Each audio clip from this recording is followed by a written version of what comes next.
Assalamualaikum warahmatullahi wabarakatuh. Baiklah, di sini kami akan membahas tentang formulasi sediaan steril obat tetes mata. Nama produk kami yaitu Soka.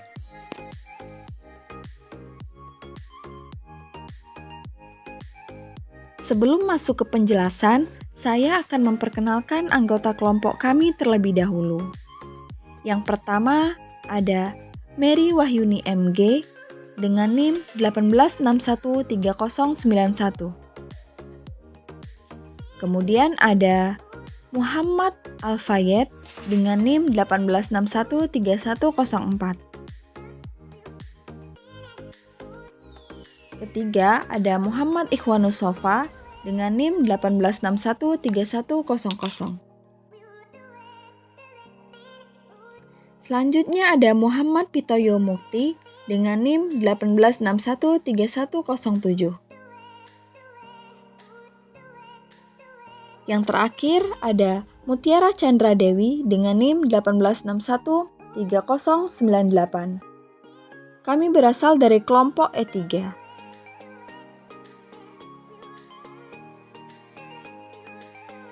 Terima kasih kepada dosen pembimbing Ibu Apoteker Siti Zahliatul Munawwiroh PhD dan kepada asisten Mas Muhammad Reza Putra Mahardika.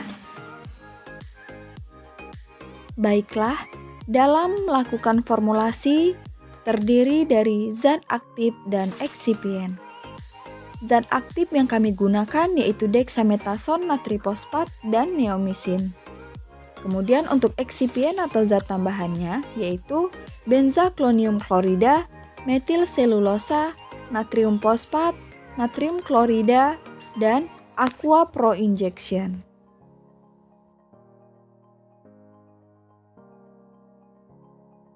Selanjutnya untuk formulasi zat aktif dan eksipien. Yang pertama ada dexamethasone natrifosfat sebanyak 10 mg berfungsi sebagai zat aktif.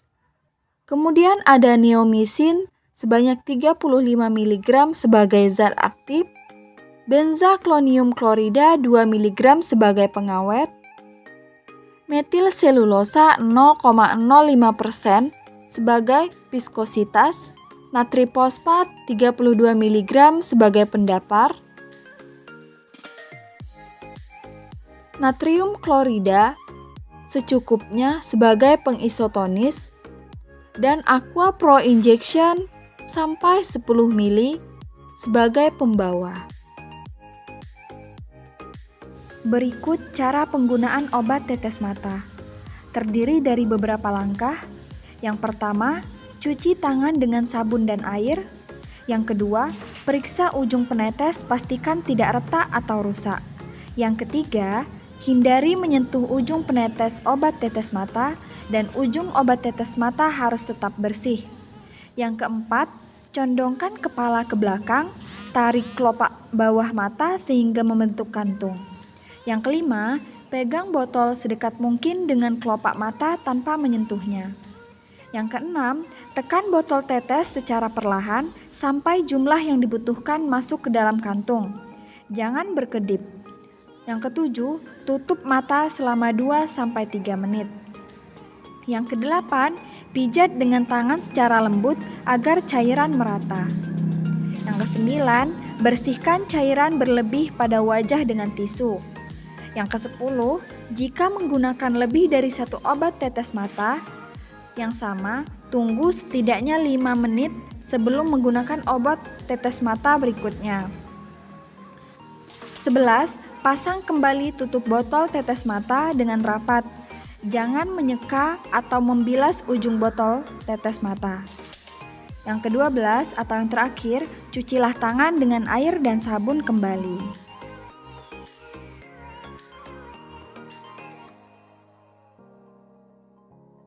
Alat dan wadah yang digunakan dalam formulasi yaitu ada botol tetes mata, batang pengaduk, pinset, kertas timbang, sendok tanduk, gelas ukur, dan Erlenmeyer.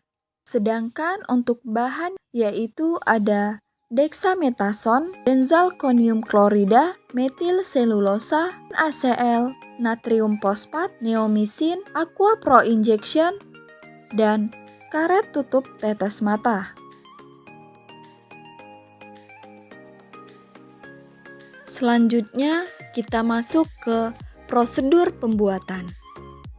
Pada prosedur pembuatan, dilakukan di berbagai area. Untuk area yang pertama yaitu white area, di mana disiapkan alat dan bahan disterilkan sesuai dengan metode sterilisasi masing-masing. Kedua, botol yang digunakan dicuci lalu dibebas alkalikan dengan cara direndam panas selama 30 menit, lalu dibilas dengan aqua pro injection dan disterilkan. Ketiga, ditimbang bahan dexamethasone 0,11 gram, neomisin 0,135 gram, benzalkonium klorida 0,102 gram, metil selulosa 0,15 gram, natrium bisulfit 0,132 gram, natrium klorida 0,573 gram. Untuk setiap bahan, itu dilebihkan 10%. Yang keempat, masukkan satu persatu bahan ke dalam satu wadah, lalu diaduk hingga homogen. Selanjutnya, ditambahkan aqua pro injection sampai 10 ml. Selanjutnya pada gray area, di mana pertama, dilakukan pengecekan pH, kedua, dimasukkan ke dalam botol wadah aslinya, ketiga, disterilkan dengan autoclave selama 15 menit dengan suhu 121 derajat Celcius, keempat, didinginkan, kelima, diberi etiket dan dimasukkan ke dalam wadah atau kemasan primer. Area yang terakhir yaitu black area, di mana dilakukan pengemasan sekunder dan sebagai tempat penyimpanan. Selanjutnya ada prosedur IPC. Untuk ruang lingkup yang pertama, yaitu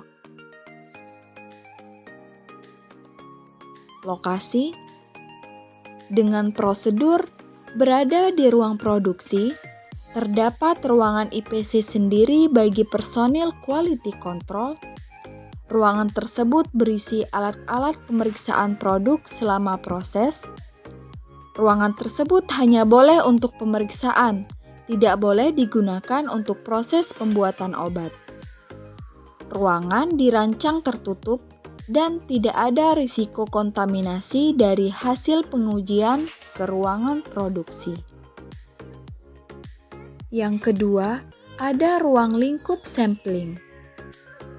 Dengan prosedur, sampling produk dilakukan harus seragam selama pembuatan batch produk. Rencana sampling sudah menjabarkan tahapan proses dan lokasi dilakukan sampling.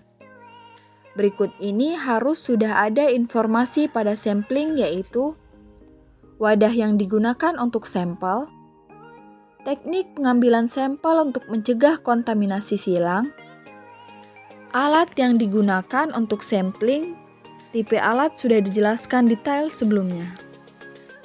Lakukan justifikasi bila dilakukan sampling composite. Mendeskripsikan metode untuk mendapatkan sampel yang representatif. Identifikasi skema sampling seperti nama item, nomor lot, tanggal dan nama sampel, label sudah harus jelas untuk dilakukan sampling. Selanjutnya ada pengujian. Dengan prosedur, sampel yang diambil akan dilakukan pengujian untuk melihat apakah sesuai dengan spesifikasinya atau tidak. Dicek identitas, kadar dan semua parameter yang ada di SOP. Hasil pengujian akan didapatkan laporan analisis yang menyatakan sampel memenuhi syarat atau tidak memenuhi syarat. Data hasil analisis kemudian dimasukkan ke dalam komputer untuk dapat dicetak laporan analisis sesuai dengan format perusahaan. Selanjutnya ada dokumentasi dan evaluasi data.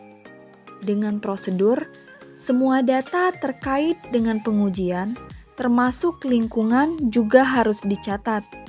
Data lingkungan seperti suhu dan kelembaban ruangan selama pengujian. Dokumentasi ini harus tercatat pada catatan IPC.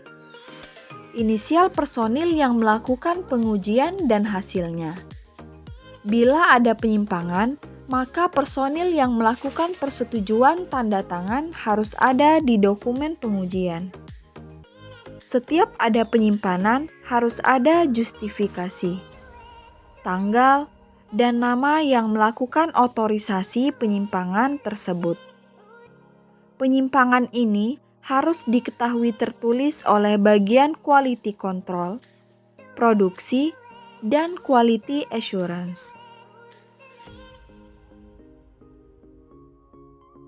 Kemudian terdapat prosedur pengujian produk jadi. Pertama, uji penetapan pH. Dilakukan dengan menggunakan alat potensiometrik atau pH meter agar sesuai dengan monografi. Untuk cara kerjanya, menggunakan pH meter yang telah dikalibrasi dengan diletakkan atau dimasukkan elektrodanya pada cairan tetes mata pada beker gelas. pH sediaan tetes mata dexamethasone yang baik yaitu dengan rentang 7,5 sampai 10,5. Yang kedua ada uji kebocoran. Dilakukan untuk menjaga sterilitas dan volume serta kestabilan sediaan. Kemudian untuk melihat apakah terjadi kebocoran dari sediaan tetes mata. Cara kerjanya yaitu wadah sediaan yang masih panas yang telah disterilkan dimasukkan dalam larutan metilen biru. Jika larutan metilen biru berhasil masuk ke dalam wadah dan merubah warna cairan dalam wadah. Setelah itu, cairan disaring dengan kertas saring atau kapas. Jika kertas saring atau kapas berubah warna, maka terjadi kebocoran. Yang ketiga ada uji kejernihan dan warna larutan. Dilakukan untuk menetapkan kejernihan larutan tetes mata agar memenuhi persyaratan yang telah ditetapkan, yaitu harus jernih dan bebas dari kotoran. Untuk cara kerjanya, yaitu yang pertama, kejernihan larutan. Terdapat metode visual. Dilakukan dengan membandingkan dua larutan yang berdifusi di bawah cahaya, yaitu antara larutan tetes mata dan larutan padanan yang dibuat segar menggunakan latar hitam. Kemudian ada metode instrumental. Dengan pengukuran menggunakan instrumental dari cahaya yang diserap atau disebarkan pada jumlah kepadatan. Optik submikroskopis yang telah tidak homogen dari larutan opalesen dan suspensi. Kemudian yang kedua, kekeruhan larutan. Dapat dilihat dengan melihat interaksi antara cahaya dan partikel dalam cairan dalam perbandingan kekeruhan. Hubungan dari perhitungan transmisi dan pengukuran cahaya yang dihamburkan sebesar 90 derajat dapat ditentukan. Yang keempat ada uji sterilitas. Dilakukan untuk memastikan memenuhi syarat sterilitas, yaitu jika tidak ditemukan adanya kontaminasi mikroorganisme di dalam suatu sediaan uji selama kondisi pengujian. Cara kerjanya yaitu dilakukan terlebih dahulu tindakan pencegahan terhadap kontaminasi mikroba. Kemudian, uji sterilisasi dengan menetapkan media dan suhu inkubasinya. Lalu, pada suhu dan selama waktu yang tertera pada uji, kemudian buatlah cairan pengencer dan pembilas untuk penyaringan membran. Selanjutnya, dilakukan uji kesesuaian metode di mana uji sterilitas dilakukan dengan cara diinokulasikan langsung ke dalam media uji dan teknik penyaringan membran. Desain kemasan primer.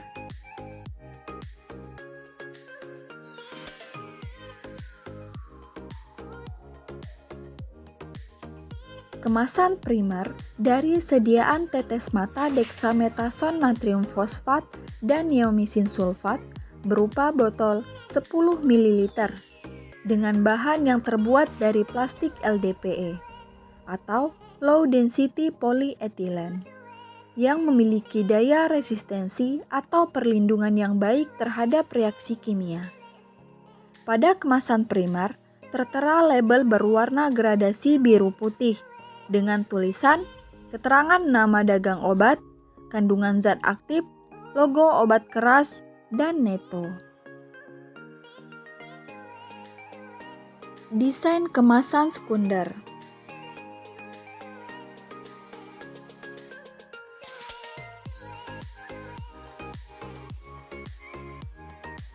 Desain kemasan sekunder ini memiliki desain yang simpel dengan warna kemasan putih dan pattern bertemakan alat-alat kimiawi dan kesehatan agar kemasan menjadi berbeda serta mudah dikenali, serta juga tidak mudah ditiru.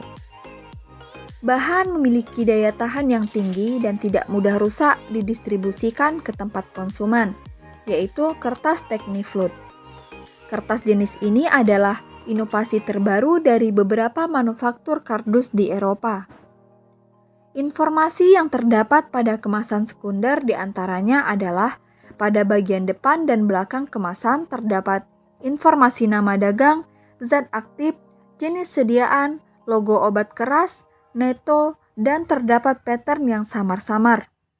Pada bagian samping kanan terdapat informasi indikasi, aturan pakai, penyimpanan, kontraindikasi, efek samping, dan terdapat pattern. Pada samping kiri terdapat informasi komposisi obat, barcode, nomor BPOM, nomor batch, expired date, pabrik diproduksinya obat, dan terdapat pattern. Pada bagian atas dan bawah kemasan terdapat logo dan singkatan pabrik pembuatan tersebut.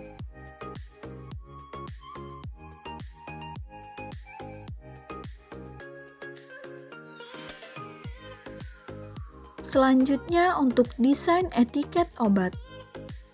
Pada etiket terdapat yang telah tertera pada video, yaitu meliputi neto, nama obat, nama zat aktif dan eksipien atau komposisi, indikasi, nomor BPOM, nomor batch, MGF date, expired date, serta pabrik yang memproduksi obat tersebut.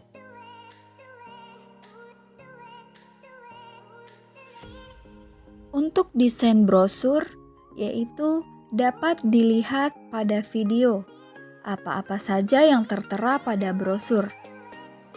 Brosur dapat membantu para konsumen dalam aturan pemakaian obat serta khasiat-khasiat dan cara penyimpanannya.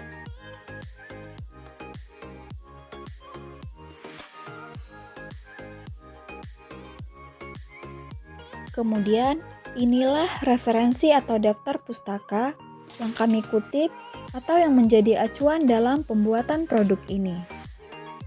Baiklah, sekian pemaparan tentang formulasi sediaan steril obat tetes mata dari kelompok E3. Semoga bermanfaat. Terima kasih teman-teman. Jangan lupa like, comment, and subscribe ya. Wassalamualaikum warahmatullahi wabarakatuh.